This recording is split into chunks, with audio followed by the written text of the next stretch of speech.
ओडिशा अनुसूचित जाति और जनजाति कर्मचारी कल्याण समन्वय परिषदर खैरा ब्लॉक साधारण सभा और नूतन कमिटी गठन।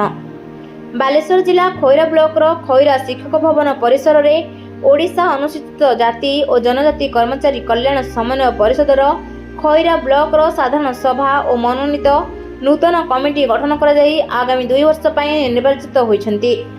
यह अनुसूचित जाति और जनजाति कर्मचारी संघर बालेश्वर जिला राजस्व विभाग खैरा तहसिल अधीन राजस्व निरीक्षक सुब्रत कुमार सिंह साधारण संपादक उक्त कार्यक्रम में सभापतित्व करथिले। गोष्ठी उन्नयन अधिकारी अनंत कुमार हांसदा मुख्य अतिथि भाव जोग देथिले। अवसरप्राप्त शिक्षक उपेन्द्र प्रसाद दास मुख्य वक्ता भाव जोग देथिला बेले जिला सभापति प्रसन्न दास, युग्म संपादक प्रमोद राम, संघर नेतृवृंद शशिकांत दास, अनिरुद्ध दास प्रमुख उपस्थित रही निज निजर अभिभाषण प्रदान करथिले। बीडीओ अनंत कुमार हांसदा तांको अभिभाषण रे कहिथिले doctor Baba Saheb B R. Ambedkar, Bhimrao Ramji Ambedkar 14 April 1891 6 December 1956 पर्यंत जड़े भारतीय आईनजीवी, अर्थनैतिज्ञ, समाजसेवी, संस्कारक एवं राजनैतिक नेता भाव परिचित थिले, जे संविधान सभा वितर्करू भारतर संविधान करुथिबा कमिटर नेतृत्व नेउथिले। जवाहरलाल नेहरू प्रथम कैबिनेट रे आईन एवं न्याय मंत्री भाव में कार्य करथिले एवं हिंदू धर्मत्याग करिबा परे दलित बौद्ध आंदोलन को प्रेरणा देउथिले। 1956 मसीह रे जे बौद्ध धर्म ग्रहण करी दलितंक गण धर्मांतरण आरंभ करथिले। 1990 मसीह रे डॉक्टर आंबेडकर को मरणोत्तर भाव में भारतर सर्वोच्च बेसामरिक सम्मान भारत रत्न प्रदान करा।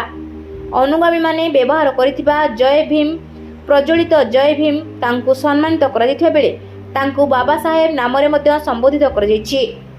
आउ मध्य वक्तव्य रखिथिले नूतन कमिटी कर जाऊ हेले खाली कर्मचारी मानक पदोन्नति असुविधा विषय रे खाली दाबी करा न जाय एही ओडिसा रे अनुसूचित जाति और जनजातिर साधारण लोक मानक समस्त मौलिक अधिकार यथा जने दलित वर्गर तार जमी अधिग्रहण और जमी बंधक देई पारिबो से सब दिगरे सरकार निकट में उपस्थापन करने साधारण लोक मानक उचित न्याय प्रदान दिगरे सरकार दाबी रखा प्रस्ताव आगत करथिले।